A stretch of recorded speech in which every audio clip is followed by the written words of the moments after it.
acompanhamos que o treino acabou não ocorrendo pela manhã e os colegas que estavam aqui viram que os jogadores acabaram saindo da atividade. O que dá para falar para o torcedor que está acompanhando sobre o que aconteceu e porque que eu me lembro, pelo menos é a primeira vez que eu presenciei esse tipo de atitude, mas o que dá para transmitir para o torcedor do que ocorreu?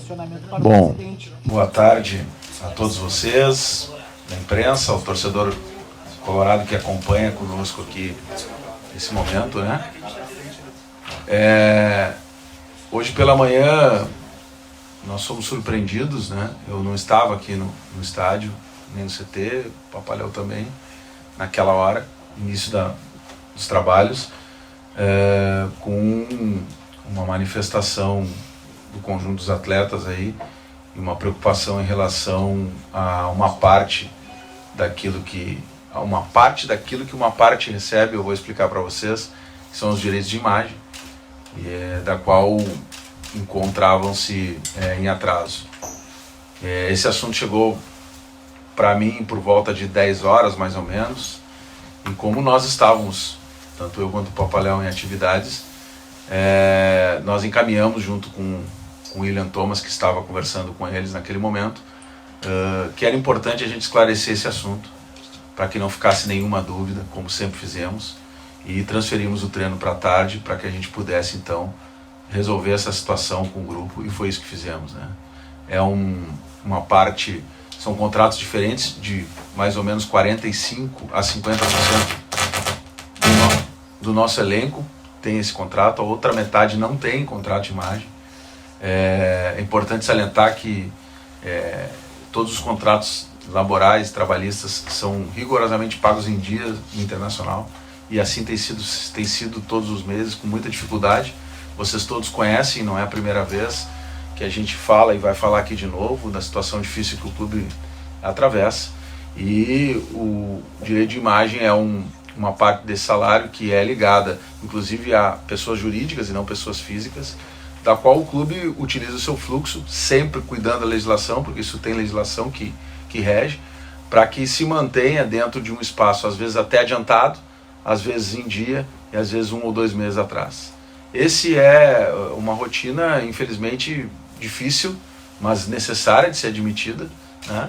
E que, mais uma vez, até porque tivemos aí uma oxigenação muito grande no grupo de atletas, deixar isso claro para quem chegou, da transparência como a gente trabalha, da forma como a gente trabalha, para que isso não venha atrapalhar, enfim, a continuidade da temporada. Eu tenho certeza que a gente tem um grupo bastante comprometido com isso, e é dessa forma que a gente quer levar adiante. Então foi feita essa conversa agora à tarde, com a presença de todo o departamento de futebol.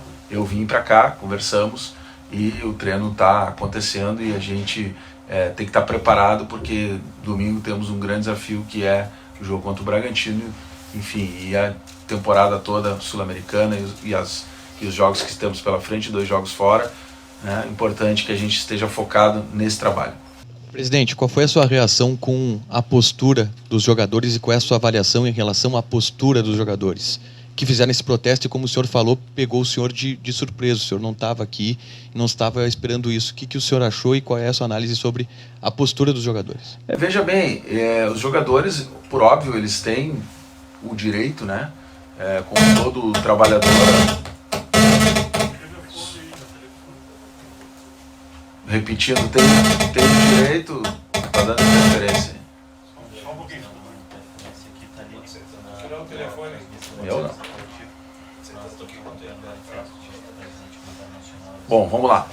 Respondendo a tua pergunta, Tiger, os jogadores, por óbvio, têm o direito a este contrato, que é um contrato de imagem, né? Então, portanto, não vou eu aqui fazer juízo quanto ao direito, né? E a legitimidade de algum tipo de manifestação. O que nós nos surpreendemos foi que esse assunto estava sendo resolvido, né? Nós tivemos aí uma operação que estava acontecendo de ingresso de recurso, e ela poderia acontecer tanto ontem, quanto hoje, quanto amanhã, nesses 3 dias. Então estava dentro daquilo que a gente esperava, né? E nesse sentido, sim, né? E isso eu expliquei aos jogadores. Talvez se a gente tivesse adiantado a eles esta informação, isso não tivesse acontecido, mas talvez também, se tivéssemos tido a condição de estar aqui conversando, isso também não tivesse acontecido. Então, olhar para frente, virar essa página, as coisas estão de fato resolvidas, felizmente a gente conseguiu resolver isso e tenho certeza que, como eu disse a eles, não será a última vez que isso acontece e nem foi a primeira. Né? O futebol brasileiro hoje, e eu falo isso em nome dos clubes que têm enfrentado uma dificuldade, por isso a discussão também emperrada de uma nova liga, para que a gente possa diminuir essas diferenças e que os clubes possam ter uma receita extra que faça parte desse contexto, porque sem isso dificilmente a gente vai conseguir manter os grandes talentos aqui, qualificar as equipes, fazer equipes fortes, enfim, competir de forma um pouco mais equilibrada. Presidente, qual é o impacto que isso deve ter durante o relacionamento diretoria, comissão técnica e jogadores durante essa temporada? Durante essa temporada, principalmente por conta... Vamos guardar mais interferência aí.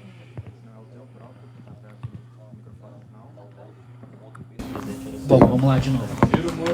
Bom, presidente, voltando então, qual o impacto que o senhor acha que pode ter no relacionamento com os jogadores, da diretoria, da própria comissão técnica, porque até onde se sabe partiu de lideranças do elenco.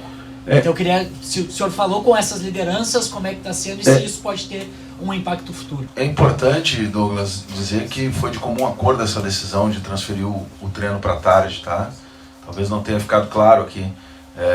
Nós entendemos que era melhor do que o treino acontecer de manhã com esse assunto em aberto, os jogadores irem para casa e a gente resolver isso amanhã.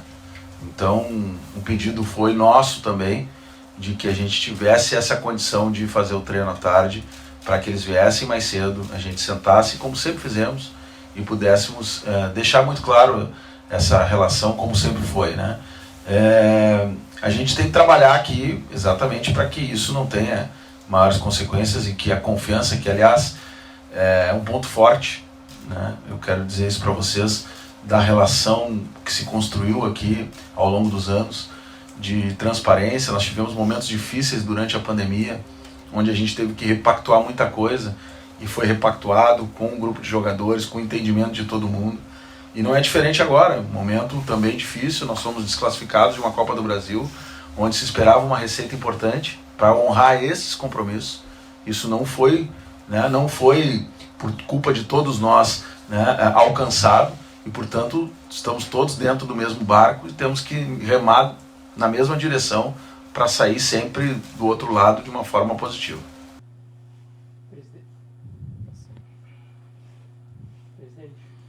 Boa tarde.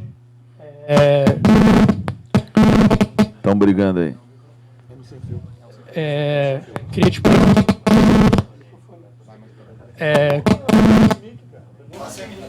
Queria te perguntar justamente sobre o controle desse grupo de jogadores, porque o Mano em determinado momento disse que queria que os jogadores tratassem dos assuntos internamente, não em entrevistas, que isso não fosse vazado na imprensa ou algo do tipo. Preocupa o senhor, departamento de futebol, inclusive o Mano, que talvez vocês estejam perdendo as rédeas e o controle desse grupo de atletas? Não, não vejo isso, vejo como uma questão pontual, né, de um momento que a gente vem atravessando. Talvez, como eu disse, é um grupo novo, é um grupo que está se formando, é um grupo que está se conhecendo, né, e nesse processo também jogadores que vieram de fora, realidades diferentes. Até foi bom nesse aspecto, para que a gente possa deixar bem claro para quem chegou, porque aqui no Internacional é difícil a vida. Aqui no Internacional não é vida fácil. Aqui no Internacional não tem dinheiro sobrando. E isso tem que ter a compreensão de todos. E acho que nesse aspecto ficou bom, porque deu uma oportunidade para a gente colocar a todos eles a condição que o clube se encontra e o que a gente precisa para sair dela. Entre elas, o comprometimento, o compromisso de todos, para que a gente, e eu vou usar essa expressão novamente, para que a gente possa estar remando para o mesmo lado.